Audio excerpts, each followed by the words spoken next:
Hey everybody, this is Colin G. Murphy and welcome to show 45 of Colin Podcasting About Real Estate.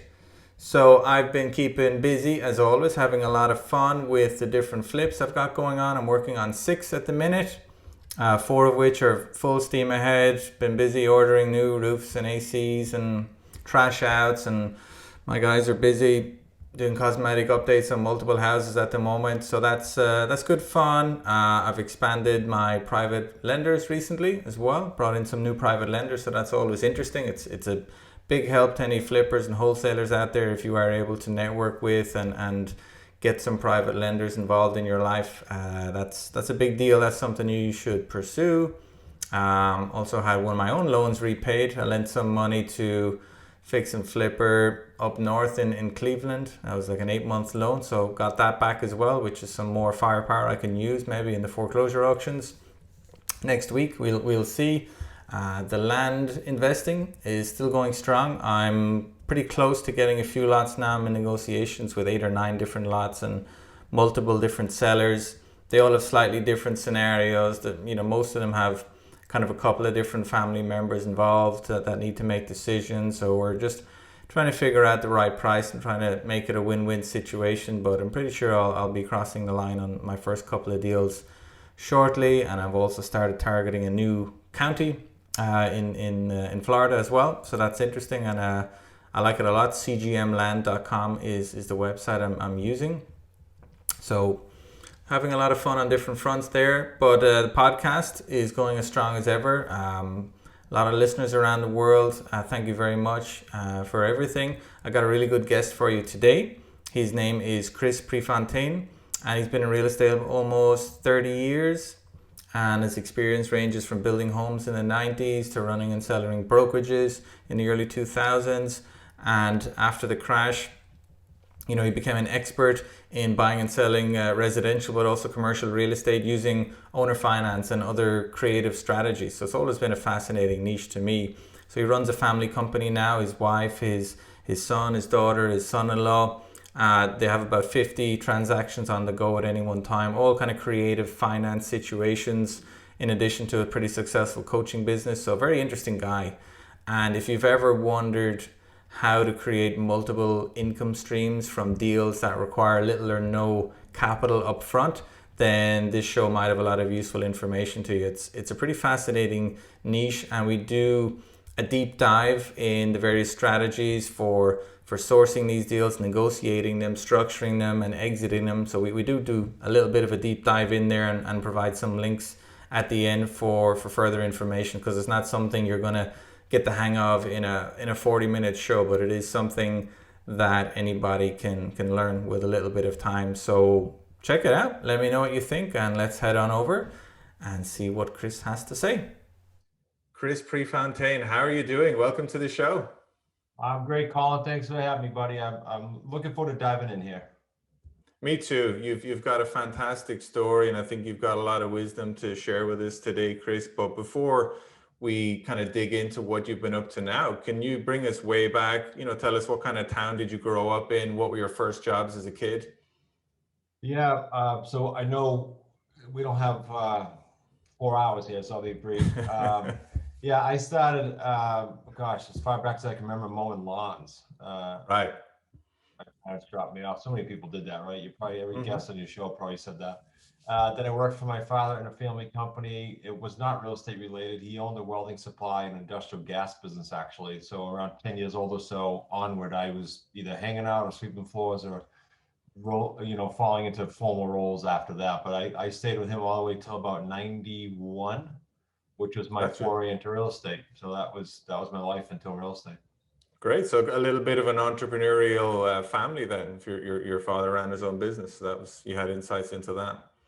Yeah, he actually took over from his father. His father built a tiny one-store branch, and then he went off and built it to be the largest in our area, which is New England.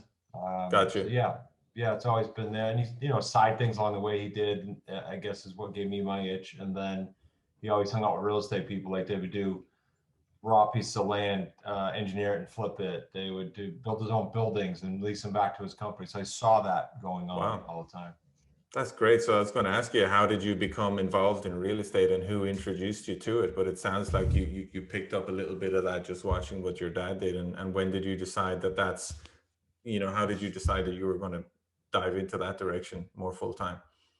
Yeah, I mean, I don't know how early, Colin, but it was always a niche because I was around it. So I started reading books early. Like, God, I remember in the late 80s reading Trump's first book, The Out of the Deal, like books like Yeah. that, Rich Dad Poor Dad eventually. And, so I was always around it. And then I think my first deal was late 80s, close to 1990, maybe, before I actually dove into the building business. So, yeah, that's how I was introduced to it.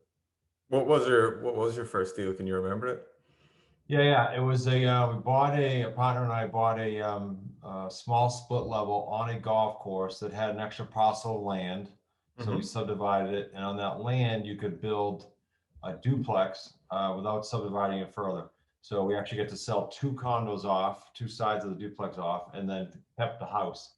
So it was a complicated deal. It was a buy and hold. It was a subdivision, and it was a build, right? So we had three or four things going on there at once. That was my first deal, and we actually remember we logged the lot, and I had never known about that. My partner knew about it, so we guy came, logged the lot, took the wood, and gave us some cash, and so that was a cool thing to learn there. So there was all kinds of little lessons.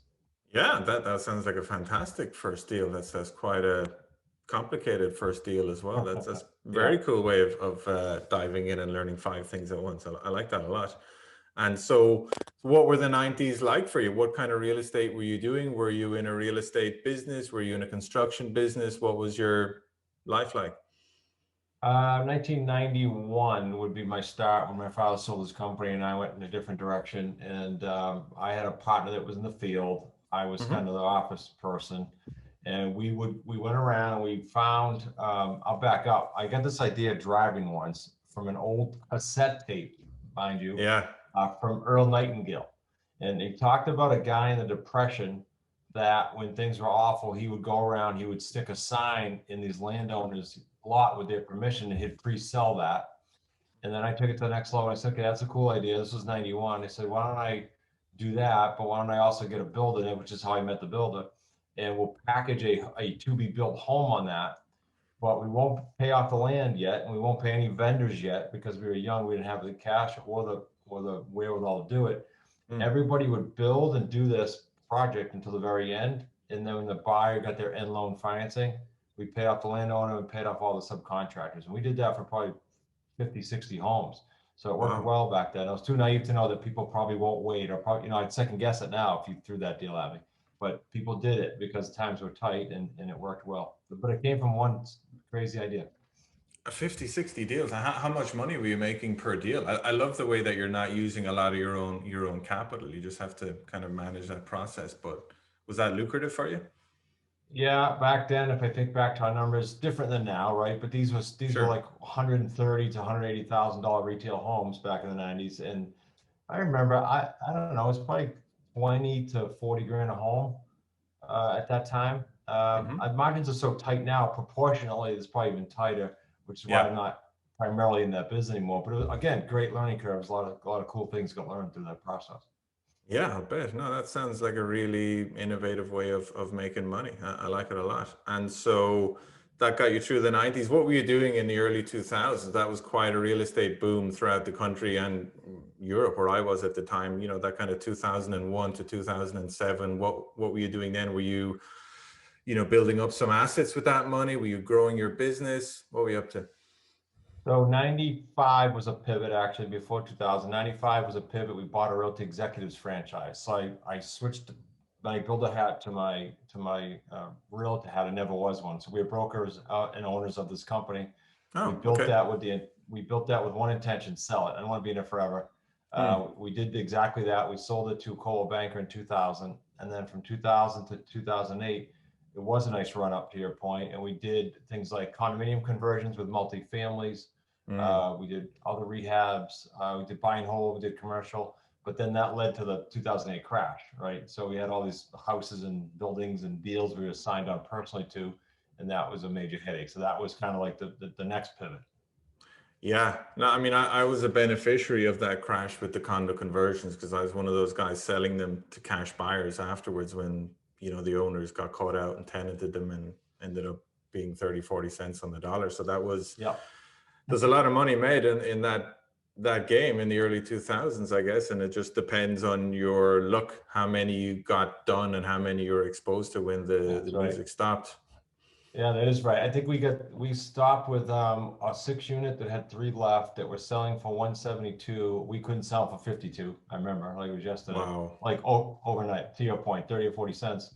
So yeah, a few of those, and then a few commercial deals and things that we had buy and hold, but leverage. So that was a headache when the market dropped. So that was like a 4-year workout from like 2008 to 2012. When I say workout, our own, just working it through and making deals and making it work. So what lessons did you learn from that crash? It sounds like you had 4 years of just trying to get yourself out of a lot of debt, potentially. I mean, what kind of stuff did you have to navigate through? What did those experiences teach you, or do you kind of teach other people about what you learn now in that way? Yeah, 100%. Because so that 4-year stretch taught us kind of the new rules, if you will, or the new Mm. protocol, or what box would operate in, and that's how we operate today. And that is no signing on personal signature on loans, no taking out bank debt, period. So we do not take loans out for our properties. No using personal cash unless there's some exceptions, like you're going to capture enormous equity by putting several $1,000s down. That's the only exception. So that box, so to speak, was built and said, okay, we're not going to deviate. This is what we're doing. So we only buy owner financing and lease purchase and subject to financing. That's it. We don't buy anything with banks. So any property we have 50, 60 at any one time, not counting our students, just ours, there's never, ever, ever a loan that we're on. And that's a far different cry from going to sleep at night back, pre-08 or post-08 worse, knowing that you had all these personal signatures out there with different banks. Wow, so that's quite a reaction from one extreme to the other, from having a ton of bank debt to just saying, I'm never having bank debt ever. I'm making money in real estate without bank debt, because that's not easy. I mean, a lot of people will tell you it's very difficult to build wealth without debt, and you maybe agree with that, but you're still taking on debt. It's just not in your name, right? Correct. So let's say out of the 50, 60 properties, hypothetically, a third of them are owner financing, whereby the property was free and clear and the owner holds the paper, no Mm-hmm. personal signature. A sandwich lease or lease purchase, if there's underlying debt, great, it's in their name and so isn't the deed. I'm just in the middle of the transaction. And third is subject to the existing financing, same thing. I own the house, it transferred to me because they needed help perhaps, or they needed debt relief perhaps, but the loan stays in their name. So all 3 scenarios, the way we buy is the loan stays in their name. And so what do you do with those homes? Do you just keep them as rentals? Because it's not Only a as few. straightforward to flip. Yeah, no, to your point, we only keep a few by choice, so we'll hand pick some of those to keep longer term. I call it Mm-hmm. kind of wealth stacking. I teach it at the next level once people have a few properties. But the main model we teach, Colin, is we've trademarked this in the United States, the 3 paydays, and the 3 paydays are as follows. We'll fill that home with a tenant buyer. Big difference, not tenant, buyer who needs time because of COVID, biggie, but even pre-COVID, 60 to 80% of any given marketplace has buyers in it that can't have 60 to 80% of the buyers in it can't get a loan in their current Mm-hmm. state. They need credit repair, they need seasoning because of a job change, they're self-employed, so they need, 2 years better returns, whatever it might be, they need time, but they're really good buyers. And so we put them in the home. We get a mortgage ready plan for them so that we know they're going to cash out. This is not a kind of a wish and maybe I can do it or maybe I'll no. You're coming into the deal knowing you're going to cash this thing out as a buyer, and we're helping you for that pathway to mortgage readiness. And in Mm-hmm. doing that, we create 3 paydays: an upfront deposit from them, which we get to keep, a Mm-hmm. monthly spread every month between what we're paying out and what they're paying us, and then the long-term cash out 2, 3, 4, 5 years. So that's a cool model for any entrepreneur: cash now, cash going onward, and cash at the end. I love that. I get the deposit because you're taking a deposit. I like the spread because you might be paying the owner $600 a month, but the tenant is paying you $900 a month. Right. And they're kind of acting like owners as well. I mean, if something breaks in the house, ACs, roofs, appliances, is that on your dime, or is the kind of soon to be owner dealing with that themselves? No, it's theirs. Yep, good point. So the conversation is like this. You're the buyer coming in the home. I say, Colin, we're not your landlord. You're a buyer. We're going to treat you like a buyer. You're going to capture equity like a buyer. If the market's going up or flat, it's just like a buyer. You're just going to be part of the market.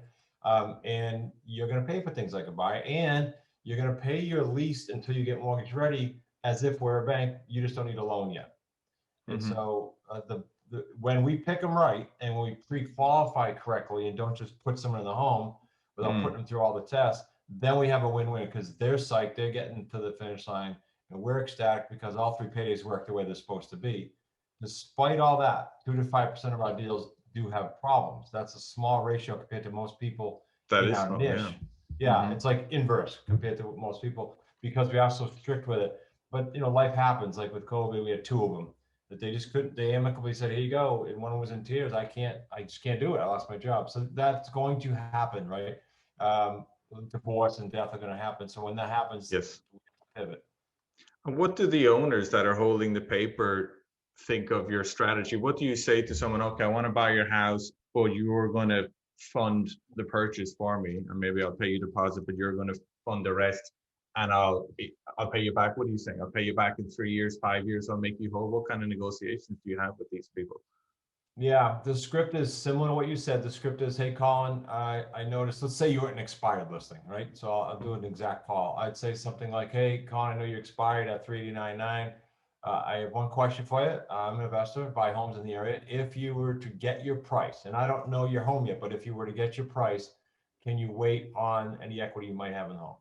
Or do you need it right now to go buy a home for your family? And if it's the latter, it's okay. I'm not a fit for you. But if you want the best price and you want the most out, as long as you can wait, you are going to benefit more by going with us versus selling conventionally or with a realtor or frankly any other way today. Mm-hmm. Okay, and so a lot of these owners, they would be like, okay, that sounds good. I'd like the money. I don't mind waiting. This is not might not be familiar with, owner financing or anything like that. So how do you talk them through it, and what kinds of deals are you like? Let's say the house is worth 300. What kind of numbers are you trying to negotiate in terms of what you need to pay down, or what the owner's going to finance? Yeah, so let's do a scenario, right? There's a bunch we could do. We could do hundreds, Mm, but because no deal's yeah, the same, which is why I that's love true. doing the deals. But let's go with your 300 and let's give you some equity. Let's say that you owe 250. So in your mind, you had 50 grand, but you're an expired listing. You didn't sell for whatever reason. You were asking a little bit too much or COVID Hmm. happened, whatever the reason is. So I say to you, all right, Colin, look, I know you didn't get that on the open market, but if you were to sell in the open market, what do you think you would have netted? And usually they'll come off that 300 a little bit, especially if they had a realtor, right? They might say Yeah. 285. So, okay, great. I tell you what, Colin, I'll give you the 35 in equity then that you think you would have got, even though you didn't get it. I'll give you the 35, but here's how to work. I'm going to go ahead and lease the property, meaning I'm going to pay your underlying debt. And let's say it's 1,500 on that 250. I'm Hmm. going to pay your underlying debt once I find my buyer. We'll come back to that. I'm going to pay that every month. And at the end or before the 36-month term, I'm making that term up, then we're Yep. going to give you your 35,000 and we're going to pay off your loan. Your loan's not 250 anymore, right? So I benefited from that. You're just locking in your 35. That's what Hmm. you're doing. So, okay, Yep. so I'm going to go out to the tenant buyer. I'm going to get somewhere between 7 and 10% of a price that I mark it up to. And if you were on for 300 and didn't sell, I'm probably going to go 399, maybe 315. I'm going to give myself a little buffer. And then I'm going to collect, instead of my 15 outgo, I'm going to collect maybe 18 or 19 to your earlier point. Hmm. And then at the back end, picture what I get. I get the mark up, yes, but I also get all that principal pay down benefit that Yeah. happened in the course of the 3 years. So that's the model with someone with equity. So how do you make sure that you're saying you're paying the mortgage for the owner, until you find a new buyer? How do you actually do that? Are you paying the bank directly, or are you giving the money to the owner and just trusting that he's going to keep paying it? No, because the way you just said is exactly what I tell them. I can't sit here and worry about 50 owners not paying Yeah. their check, and then my Uh-huh. buyers are out to lunch, and that's not morally and ethically good. So no, we pay it directly. I can think of maybe 2 exceptions in the last 200 deals where we had to pay them for whatever reason. It was either personal banking situation or it was tied to another loan, right? Something was weird, in which case we had to watch it tightly. Most of the time, we're paying the bank directly, so I don't want to have any hiccups with that thing getting paid. So Hmm. that's how it works. How does that actually work? Because you got these obscure kind of mortgage servicers that are collecting the money. How do you kind of get in there and start paying it directly? How does that work in practice? Yeah, they don't care where it comes from as long as it gets paid. So typically we're getting their online portal, Yeah. or if they're if they're say they're older in age and they just don't do online, we'll Hmm. mail the checks and send them, the statement. So either way, they either have access to watch us online and we're paying it online, or we're doing checks. But just think it like a management company. That's all it is. So a management company pays the bill. The bank could care less who pays it, as long as they get paid. And so they're kind of deeding the property to you. Are you getting like a quick claim deed on that home while this goes on?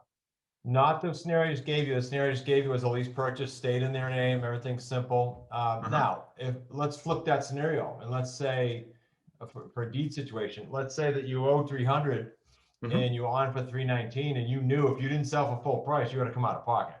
Yeah. That's a scenario where, especially during COVID, we're hitting a lot of these where people say to us, unlike the last situation where you were fine, you just wanted all the money, that homeowner probably is in need of some debt relief, or they got to come out of pocket or do a short sale. None of those are good for them.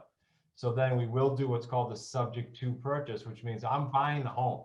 The deed's coming to me. I turn it to a regular closing. Instead of new money coming to the table, it just lists the existing loan staying in place, in which case I now own it and I pay it. Okay. It's fascinating. And so, is is is that the kind of foundation of all these deals that you find owners where you're that are willing to let you take on their debt for a certain amount of time? Are there other scenarios as well that you use to buy houses? Those two are popular. The third one that I like the best is if a seller is free and clear, they're not in trouble, obviously, they're free and clear, they have no Yeah. mortgage. Mm-hmm. We structure principal only payments on those. And that's a whole niche within a niche because let's go to 300, $300,000 house. And you say, look, all I care about is I want all my money. I can wait.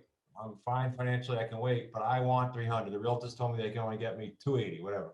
Mm-hmm. So we'll structure monthly principal payments on a $300,000 house. We're probably going to be around 12, 1300 maybe. Principal only though. So picture that in any market over time being a nice recession resistant play because every month that much is coming off of principal. There is no interest. And usually again, it's inverse relationship. You get a tiny amount of principal, the rest is going to interest. Yeah. All of our single families we do are principal only if they're free and clear, all of them. My office building, now I'm up in Vermont on a break, so I'm not at my office, but my office building was free and clear. It was bought without a bank. You know how commercial lending is. That's grueling. We didn't have Yeah. to do any of that. It was a 10 Yeah. minute conversation with the owner and we bought it with owner financing. That's so much nicer. And so, how do I mean, look, it's hard enough to find deals in general these days. Inventory is so tight. But how do you generally find these homeowners that are, willing and able to structure a deal that benefits everybody? Where do you have a sophisticated marketing campaigns? What kind of stuff are you doing? Yeah, so on the free and clear, we just literally in our database, and we have all these resources are free on our site. But on a database, we go in and say, give me all the free and clear. You can pick how many bedrooms. A third of the properties in the United States have no debt, roughly speaking. About a third. Wow. That's a big pond of fish in that aren't potentially on the market right now. So they're off market and they're debt free. They're a great group to deal with. If going down the other types of deals, we do expired listings for sale by owner and for rent by owner. Those are great too. Hmm. So, how do you find? Is that difficult to find on public records properties that are debt free, or how do you? No, no, it's literally a click of a button. We use a system called PropStream. I can Uh give some huh. links later if you want, but yeah, they can literally do a search of whatever they want in the town they want, how many bedrooms they want, do they want a garage on it, and I want free and clear, and boom, you'll get a list. Wow. So does that mean that you just targeting homes all over the place? You're not like me, where I just operate in certain parts of Tampa, Florida, and my own little niche where I know these subdivisions like the back of my hand. Are you? Sounds like you've got a much wider net. You're just targeting a certain owner type and property type, or am I wrong there? Well, a little both. So we do what you do. We stay right in our area. We do like 3 states, Rhode Island, Connecticut, Massachusetts. But Hmm. then we have associates. We call them associates. They're people just like you and I that wanted to learn the terms niche. And not only do we coach them, because I think there's a lot of garbage, just, hey, here, go learn it programs out there. We say, here, go learn it, but we're going to do it with you. We're going to lock arms with you. We're going to do deals with you. We're going to talk to buyers and sellers with you, but we're partners. We're going to revenue share on your first 10 deals. So those are all over the country. So we're spread out from our immediate area where we operate, my son and son-in-law and myself, and then we go all over the country with our students. Okay, fantastic. So you have a student that might know, the after repair values and all the rest of it in their own market, and you're more guiding them on the strategies and the methods you use to kind of buy and buy on terms and Yeah, do the spot lease on. backs and Yeah. organize the paperwork. And Yep, they do the deal. We're kind of coming in third party, but we're doing it with them. fantastic. So do you have, how many people do you have on your team that are doing that? Because I'd imagine there's a lot of conversations involved in kind of guiding these owners as to how this stuff works and guiding these tenant buyers regarding how it works. It sounds very time consuming as well. What's neat is we do it every day, like literally every week we're in the trenches doing our own properties. And so example, my son-in-law and I do most of the acquisition. My son, Nick, does most of the buyer side of it. So it's the same with the students. The students goes off, they're calling Zach or I for the seller side. They call my son, Nick, for the buyer side, same exact thing. And then we have some admin. Now, since growing to your point, we've added 5 certified coaches. These are coaches that are in our program that have done enough deals. They've proven themselves. And now they've taken on some of the students too. So there's us and 5 certified coaches. I guess that's the ultimate, right? You're a coach, and then you're hiring coaches to be, you're coaching the coaches. It's fun because you got to keep your sword sharp. Let's look at COVID. So we go through COVID, and everybody said, "How's the niche going to do? How's the terms niche going to do?" I said, "We'll see." It was built to weather all storms, but we'll see. We went up 3 times in volume those 3 months of the first 3 in COVID, April, May, June last year. No 3 kidding. times the volume because people needed and still do a guide. They need an alternative path. But the banks operating the way they are. That's amazing. I mean, even though there was so much available in terms of forbearance and moratoriums, and you literally could just pause your mortgage, you're saying there was still a need for people that wanted to negotiate those term deals. Yeah, on the seller side, and on the buyer side, it was even tougher because the banks, and I know your audience probably gets this already because we've been at this now for a year with COVID, but the banks have, yes, they've lowered rates, great, but they also pushed the bar dramatically up to qualify. And so to go in and get a conventional loan right now is not as easy as it was pre-COVID, and I don't think it's getting any better. And so that just feeds what we're doing because we're giving them a pathway. Let me give you a quick example. We had a home in Colorado. One of our students, Chad, did. It was on the market for 1.3-ish. I might be a teeny bit off. It was an expired listing. He went in, put that home under contract under a sandwich lease the way you and I did the example of the 300 grand deal. Right after he did that, a buyer called him and said, "Hey, I had that under agreement. I had a mortgage.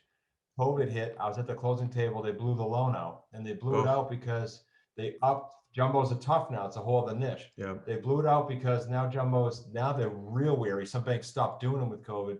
And they said, you have 760 credit? No, you need like 7, whatever it was, 80. Okay, you have a year reserves? No, you need 2 years. It just made it so hard for him. So all he needed, he had good credit. All he needed was more time to save more and get into better shape for that bank. So he left that, came back around, came through us and bought the same home.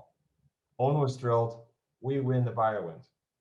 That's fantastic. Yeah, and you're even doing that. That's a pretty high-end property. So you're doing the same thing. Look, the owner wanted the 1.3 million. So okay, we'll get you the 1.3 million, but you're going to have to wait a bit, and you're paying that mortgage for him or whatever you agreed. And is there a nice difference? Are you getting a nice that sandwich where you're paying the owner one amount and collecting another amount for the guy that's trying to improve his credit score? Is that a pretty fat margin at that level? Yeah, Chad did well on this. So I'll answer that. I'll give you some metrics. I should have did this earlier. So our 3 paydays for our family team run around 75 grand a deal. Our students go all around the country from a low of 45,000 to a high of like 250. Chad's on the upper end of that because of that price range. So that deal is probably about a 200 grand deal, all 3 paydays. Up front was like 90 that he got. So it's a really good deal for the seller, really good deal for the investor. Buyers thrilled that we gave them an alternative path. So it's a triple win in a super healthy relationship. Yeah, so that's it. So the buyer paid a $90,000 deposit, and then he's paying monthly amounts, which are in excess of the monthly amounts Chad are paying. And then you're going to get a bit on the top with the difference between the price you negotiated and the price you're going to sell it to the other guy for.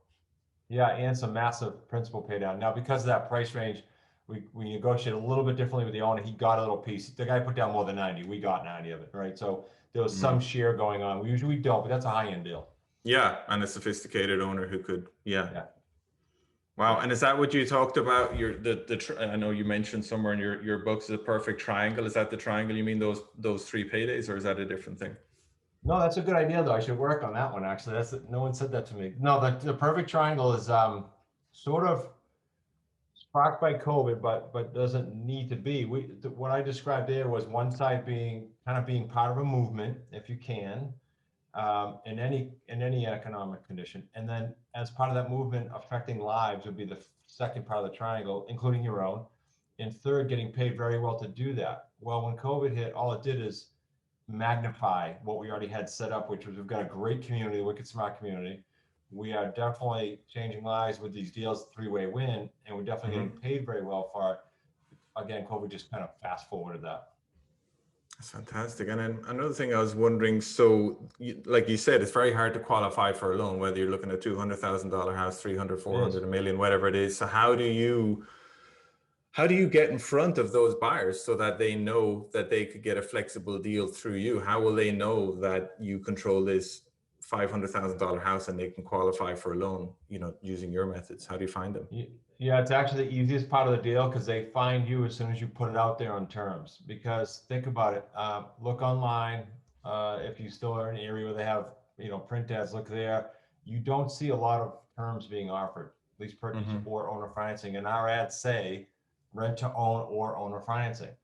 What's the difference? Usually size of deposit or seriousness or whatever our terms are, but that's our ad. So if you just got shut down because of COVID and your loan, you're calling that right away. And so that the easiest thing is the hardest thing is to get the property. Once you Yes. have it, there's usually multiple. If you bought it right, if you have it in the right neighborhood, if you offer the right terms, you'll have 2, 3, 4, 5, 10 applicants. That's fantastic. So is that your whole business? So you're not really doing, and correct me if I'm wrong, but you're not a guy who buys a house, renovates it, and sells it, or Not anymore. you're just moving the paper on a property.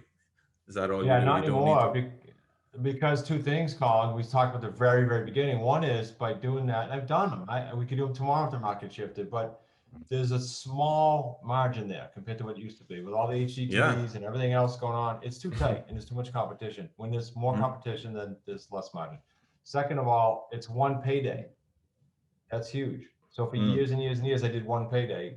Albeit those are good paydays, like you said earlier. The building that I gave you, that you said, oh, that's good payday. Yeah, but it's one. It's not three paydays. Three paydays is better.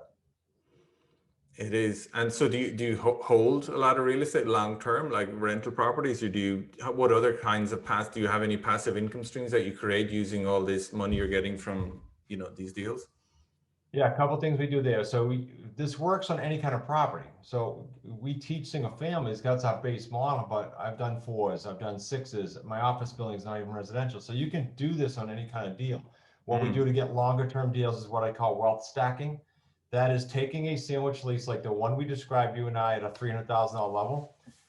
Say you're 2 years into a 3-year term and we owed you that 35,000 if you remember the example. I might call you a year and a half, 2 years in, now that you know me, trust me, understand I'm paying like I'm supposed to, and I might convert that to a subject to deal by paying you early or discounting and paying you early, and now buying your property. Now I don't have the clock ticking. Now I have that house. I own it for 20 years, 30 years, whatever I want. So now I might convert that to a rental if the buyer didn't perform, or I might keep the buyer in there and convert them to owner financing. So these 2, 3, 4, 5-year deals can go to 30 years. By choice. Once you get good at looking at the portfolio, and that's what I call wealth stacking. That's what I teach the students. But first, you got to get a few going, and then we teach you how to pivot and do that.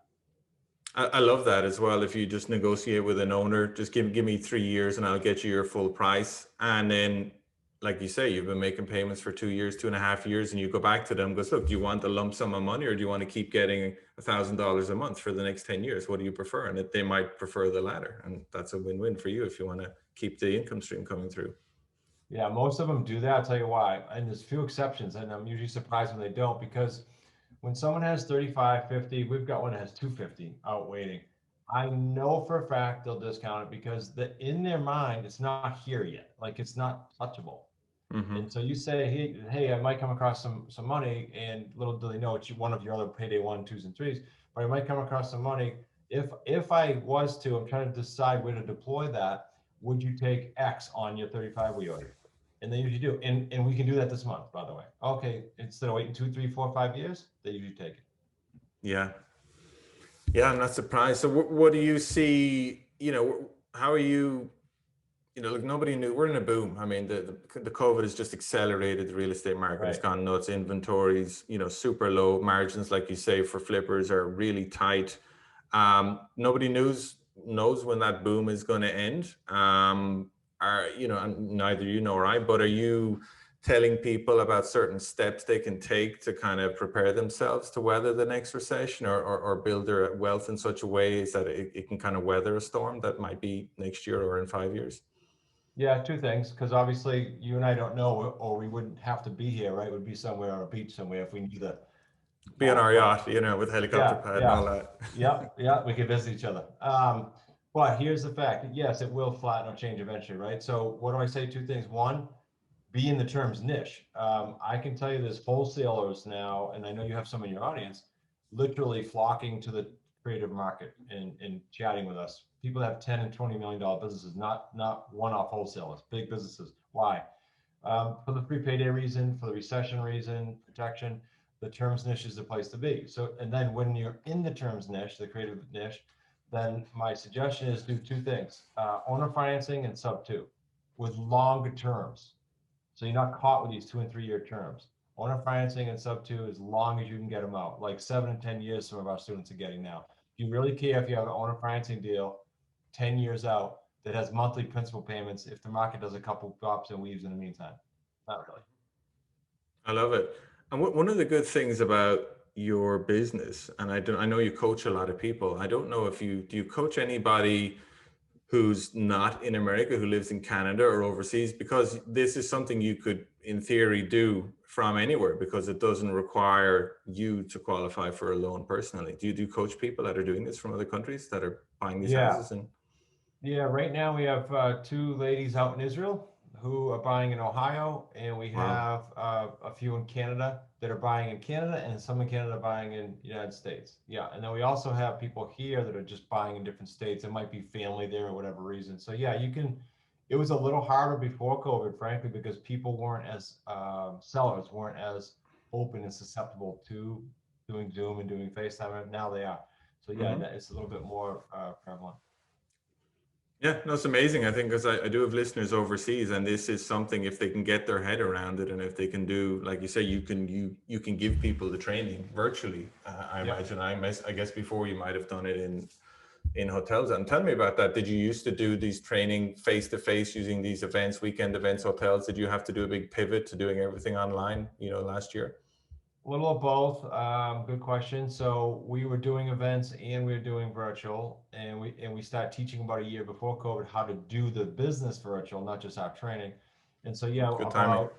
yeah, about 2 weeks before our April 1st event in 2020, we obviously were told we got to shut down. So we did have to make a quick pivot. That was our first real virtual event where we're usually in person. And so now we've done, I don't know, 4 or 5. We just finished one last week that was one of the best yet, and that was all virtual. Wow, it's fantastic. So have you found that your business has grown this year compared to last year, the coaching side? Yep. Yep. It has every year, and the clip it was going at accelerated the last two. Pretty amazing, isn't it? That's great. And so, You what's it know, like running a family business? I'm curious about that because you got your son, you got your son-in-law, you have more, you have your wife. I mean, how many family members do you have making Yeah, no, you in the said it. business? And my daughter-in-law, she has two, we have two grandkids now, so she hasn't been as active, but she was our general manager at one point. You know what it is, Colin? A couple things. There's a high trust factor with us. There's open communication, but here's the key for anyone, family or not. We set at the beginning together, not me telling the mission of the company, then the purpose and the values. So any Hmm. decision about a direction or a deal or a hire or a fire or even accepting a student, believe it or not, many mentors wouldn't do that. We base it on the values. So if they don't fit, they don't get accepted. If they don't fit, they don't get hired, and so on and so forth. So it's not like when a decision comes forth, there's a debate. It's, does it fit those criteria we all establish as a team? Hmm. Yes, great. No, doesn't fit. There's no opinion in there. So that's how you get, because obviously a business, generally needs a leader, someone who's going to guide the team and basically tell other people what to do. And are you saying that is easier? I mean, family members generally don't like taking orders from other family members, but you're Yeah. saying if they all agree to the values and the mission and they're given an instruction or a suggestion that's Yeah. consistent with that, it's a lot easier to go through with it. Yeah, yeah, you said it exactly. And keeping the open communication. Like we have a meeting rhythm that is very important. It's a daily now with COVID in the morning on Zoom, and then it's a weekly, then it's a trimesterly and monthly, So those are important to keep those super open. Yeah. In addition to what we said earlier. Okay, that's fine. And is it your intent then to, I mean, are you trying to pass this business down in 10, 15 years time? Do you have a goal? It sounds like you enjoy what you do and you still have time to kind of enjoy yourself and enjoy the business, but do you have a goal where you're going to take a step back at a certain period and let the rest of the family run it? Yeah, they're already doing more and more. Nick and Zach are doing more and more and taking on that leadership and ownership role for sure. I'll always do deals. I love deals. They never get old, right? Because we said earlier that they're always different. They're always swapping and weaving. As far as the growth of the coaching company, yeah, they're taking over more and more of that over the next 5 or 10 years. Mm-hmm. That's fantastic. And so, what can you share with us any kind of daily productivity habits or any general habits that make a big difference to your life or your business that other people can copy? Yeah, and I'll precede it to say these aren't what you need or should do. It's just to make sure you have something, right? Whether it's a nighttime or a morning routine or both, because your night does affect the morning. For me, it's either working out or yoga in the morning, and either one of those are followed by a breathing app and some meditation guided short 10 minutes, nothing extravagant. So your whole morning routine can be somewhere in the hour and a half range if you're Mhm. working out. And if you're not working out, the other things maybe 15 minutes. Got you. And do you have detailed kind of goals for your business as well that you kind of read through? This is what I want to do this month, this quarter, this year. Do you have different metrics that you measure and you discuss in the meetings? Yeah, so in our offsites, we call them offsites now. It's on Zoom, but we used to go and literally Sure. leave the building and go to the hotel. That's cool, by the way. I'll insert this because we have talent all over the country because we're on Zoom, so it's helped us grow. But on that note, we do on the trimester meeting, we'll go through all our strengths, weaknesses, opportunities, threats, the whole SWOT analysis. But then we'll come out of there with what we call our SWATs, but they're basically our goals and our tasks related to get to those things that we define. That's every trimester. And then every week and every month, we follow up each other and hold each other accountable. So by the end of the trimester, you nailed all of those things you said you were going to do.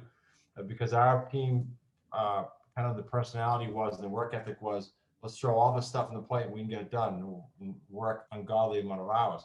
Now we realize over the years with the growth, we only do so much. So at the trimester, we'll throw all this on the table, prioritize this trimester, and then attack that and get it done, not worry about stressing out on it. Yeah, I love it. And so what do you do for fun then when you're not kind of in the middle of the business? What do you do to chill out? Do you vacation? Did you used to vacation a lot? What do you do to switch off? Well, yeah, I'm up in Vermont now, up in the mountains. That's why I said I'm not in my office. So I'm just talking to you from there. And so we create experiences. That's our deal now with the grandkids and kids. It's to Mm. create some experiences. The building the business and the money is great, but really I've been telling people create the money to do the things that money can't buy. Good experiences for us. I love it. I love it. A lot of good stuff in here, Chris. I really appreciate it. So, before we wrap up, do you want to tell us a little bit about your books and how people can learn more about your business? Sure, I'll give you a couple links. They can go to smartrealestatecoach.com, of course. That's the main website. We have our own podcast, smartrealestatecoachpodcast.com. What I would suggest is if you want, there's two free routes to go, but I'm a big believer in free. I'm not so naive to think we're the only niche, right? But if you can attach to our niche, you'll learn that by just going to, like, YouTube has hundreds of these deals, hundreds. Just go there, look, and we give you the good, the bad. We don't give you the fluffy. So that's one free resource on YouTube. Secondly is we do have a master's class. So you heard me mention Zach, my son-in-law. We Hmm. speak for about 34 minutes. It's not long. It's free. It's not going to teach you how to do all these deals overnight. It's going to expose you to a little bit more than you and I could cover. And that's at smartrealestatecoach.com/master's class. Simple. And that'll give a nice free look at what we're doing. I love it. And I presume you have people coming in to do this, some of which might be experienced realtors or real estate investors that haven't done that niche. And do you also, is this something that total beginners can dive straight into as well without having prior real estate experience? Yeah, about half our students come in totally cold to real estate. Most of those are coming from corporate going, I'm done going on planes because of COVID. We had many of those last year. We converted probably 10 people from corporate to full-time last year, 2020 alone. So yeah, a lot of corporate people, and we've gone through enough of those strategic plans to help you make that transition if you want. If you want to just do it as a supplemental, great, we can try to do that too. So you have people doing this as a kind of a side hustle. They might have like a handful of 3 or 4, deals on terms and lease sandwiches on the side, and that's fine. And then you've other people that are, I don't like this. This is far better than the corporate gig. I can make more money and have more time. Yeah, it doesn't take them long. Once they taste, hey, this deal's worth 75 or 100, 150 grand. I mean, how many of those do they really need to replace their income? Most people, not a ton. No, you're right. Yeah, a couple. You're right. It's amazing what. Yeah, this has been very interesting. I haven't had any guests on that have kind of dug deep into me with this side of real estate. It's a very interesting angle. It's great because it doesn't involve a lot of capital, Right. which is a big problem for a lot of people. But you don't need a lot of money to get started in real estate in general. But this is one very obvious where you can make some serious money without using your own money, and it's. Yeah, I like it a lot. Thank you very much for sharing it, Chris, and for sharing your journey. And I'll get all those notes up on the show links. And I hope people reach out to you. It sounds like you got some real value to offer. Well, I appreciate you having me, and hopefully there was a nugget or two in there for them. I hope so. All right. You take care, Chris. Thanks again. You too. Thank you. There you go, folks. That was show 45 with Chris Prefontaine. I hope you enjoyed it. That, maybe opens a window to another aspect of real estate that you might not have been aware of, or that you might have been vaguely aware of it, but have now learned enough to wish to pursue it further. That's one of the main aims of this show, is just to kind of illuminate all the different ways you can make money and create income streams from real estate. I like Chris's strategy a lot. He seems to make a lot more money out of each deal. He seems to do it in a lower risk way than, someone like me that might buy a house, get possession of a house, renovate it, put it on the market, sell it. It's a pretty capital intensive, time intensive business with margins that are getting a little skinnier than they used to be. Whereas his way, he's getting paid, 3 different ways, where he's getting a deposit from a new buyer. He's getting owner finance, which means he isn't putting money down to take control of the property in the first place. He's receiving an income from the new tenant until they take over the property that's greater than the loan he's paying off on behalf of the owner. And then when they sell the property at the other end, there's a profit margin in that price, and there's also a difference in the loan balance at the beginning and the loan balance when he sells it, which he would take home as well. So it's an interesting concept. Don't worry if all of that didn't sink in, because it is a lot to absorb. But it is something that anybody could learn with, a certain amount of time. This isn't something that requires hundreds of hours of training. In my opinion, this is something you can get your head around with a couple of weeks study. So it's worth pursuing if you've been interested in getting involved in real estate and you wanted to do it in a relatively low risk way, which doesn't take up a lot of your own capital.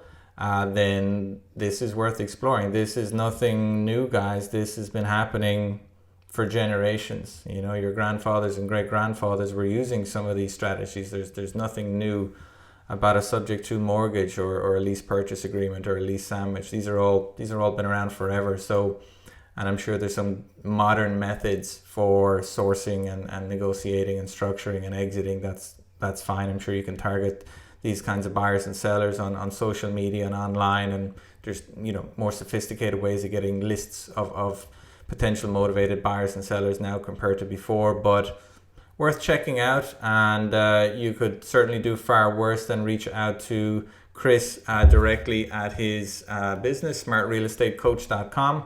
They obviously offer some coaching services there, which I imagine you get a little bit for free, and then you pay for the the nuts and bolts of how to do it. Or they also mentioned that they deal share with people for their first 5-10 deals, that they hold their hand while they talk you through it and help you get from beginning to end. That's pretty interesting as well. And check it out. I hope you enjoyed it. That was an interesting niche for me. Maybe I'll dig into that after I get my land business up and running. Maybe I'll start learning a little bit more about this and try and do a few owner finance deals, and I love the way that you can do it without taking on personal debt. It's great that that's an option that's open to an entrepreneurial person based overseas as well, whether he mentioned that he deals with people in Canada and Israel, but you could be doing this stuff from anywhere in the world. I'm aware of already of people that are doing wholesaling and flipping outside of the US. I did it myself for many years based out of Madrid, Spain, where I had business partners and team members here in Tampa working on the ground, but I managed quite a lot of transactions from overseas. So don't let that stop you, especially if you're living in a high priced market and you want to get involved in a low priced market. You can buy real estate wherever you want. You can create those location independent income streams. You can create that financial freedom. It's all there if you put your mind to it, get your goals written down, get the team members in place, and just go for it. You would be amazed at what you could do in 1, 2, 3 years. I mean, literally amazed at how much difference it could make if you're focused enough. So go give it a crack. And that's pretty much all from me today. It is a sunny Friday afternoon in Florida. It is my son's 11th birthday as well, so we've got a fun weekend ahead. I'm going to do a lot of family stuff this weekend, and I will be back very soon with show 46. But until then, this is me, Colin G. Murphy, signing out. Take care, guys. Bye-bye.